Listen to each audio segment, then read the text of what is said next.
Book 1, Chapter 12, Autumn 2014, St. Andrews, Scotland, Zari.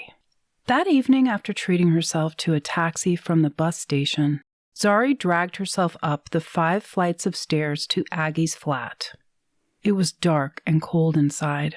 She switched on some lights, changed into sweats and a long cardigan, turned on the wall heater in the kitchen, and poured a glass of Sauvignon Blanc. After rummaging in the pantry and the refrigerator, she assembled a platter of sliced apples, walnuts, and crumbly cheddar cheese, then settled in at the rickety pine table with her sketch pad and charcoal pencils spread out before her. She carefully pushed aside a pile of Aggie's work folders, atop which lay a black-handled magnifying glass with a thick, heavy lens. When Aggie came home, she made a beeline for the refrigerator and poured herself a generous glass of wine. "I don't know why I agreed to be in a book club." She flopped down in the chair opposite Zari. "I never have time to read the books, but I skim them and act as if I have. Then I've no idea what anyone's talking about." She peered at the sketch pad, which was open to a drawing Zari had made of an old woman in a Chanel suit. "That's pretty good," she said, sipping her wine. "Lady Muck, is it? Looks as if she's got a pickle up her arse." "My hostess this afternoon. Her name's Sandra Gordon Fitzhughes, patron of the arts, Scotland's only owner of a Cornelia Vanderzee painting, and world-class snob." Zari smudged 2 dark lines under Sandra's eye with a thumb, giving her a bleary expression. "She doesn't think much of Americans." I felt like a bull in a china shop in her home, tiptoeing around antiques, porcelain vases, and blown glass bowls. "Did you get anything good for your research?" She had a copy of the painting's provenance. An ancestor of hers bought it from a French art dealer in the 19th century. Before that, it was in the possession of a French family for nearly 300 years. "It's a portrait?" Aggie twirled her dark gold hair into a bun and stabbed a pencil through it. All of Cornelia Vanderzee's work is portraiture. This one has far less character than the one at Oxford. A dour merchant couple who haven't missed many meals. They look like they're in a food coma. Restored fairly recently, so the paint quality is fantastic. And the artist signed it, which makes it unusual. She only signed a few of her paintings. Zari put down her pencil and wiped her hands on a paper napkin. "Mrs. Gordon Fitzhughes did have a news flash that got my heart pounding a bit. A painting was sold at auction a few weeks ago to a collector in France. It's attributed to Cornelia Vanderzee. Apparently it was holed up in a little old lady's house somewhere in the Pyrenees for years, and when the owner died it resurfaced." "Another merchant couple?" "A family. Mom, dad, 2 young girls. 3/4 length, early 16th century clothing, dark background." "Did she sign it?" "No." "Will you wrangle a visit to see it then?" "I'm going to try. Private collections are tricky, as you know, but from what I can tell, the painting has some of the hallmarks of the Fontbroke College portrait. Plus, they're both unsigned. If this new discovery turns out to be a Vanderzee, that might help me prove that Cornelia also painted the one at Oxford." "Cornelia? You're on a first-name basis with her now," Aggie observed. "I don't think she minds." Aggie flipped through the sketch pad. She paused at a drawing of a group of sandpipers picking their way through the foam of a retreating wave. The next drawing was of a grove of redwood trees, with ferns clustered at their bases in the recesses of a shady canyon. She looked up at Zari. Instead of speaking, she balanced a nub of cheese on a walnut, then stacked them on a slice of apple and handed the whole assemblage to Zari.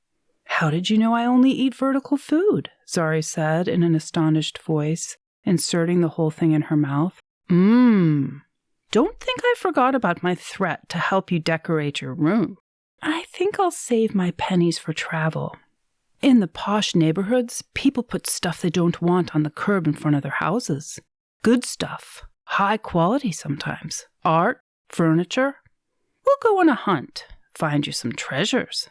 "Treasures like this?" Zari reached across the table and picked up the magnifying glass. She held it up to her face and regarded Aggie through the lens. "Pretty impressive.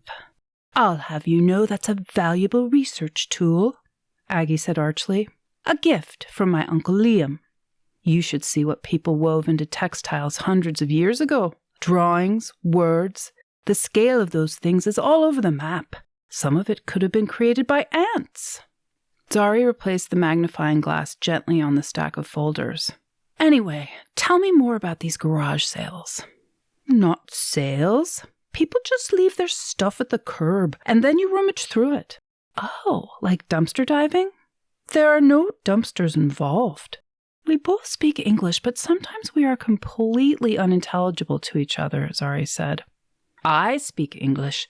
You speak American. Let's call the whole thing off. Seriously, Zari, you have to settle in. Make your mark on this place. Enjoy your time here. I'm a transient. Get to know the locals. Aggie waggled her eyebrows. Ha! There's no point in starting a relationship with someone who lives 7,000 miles from home. Zari leafed through the pages of her sketch pad. You're missing your redwood forests and golden beaches. Maybe more than I want to admit. Do you think your family will be able to come visit you? My mother and my brother are saving their pennies. I just spoke to Gus.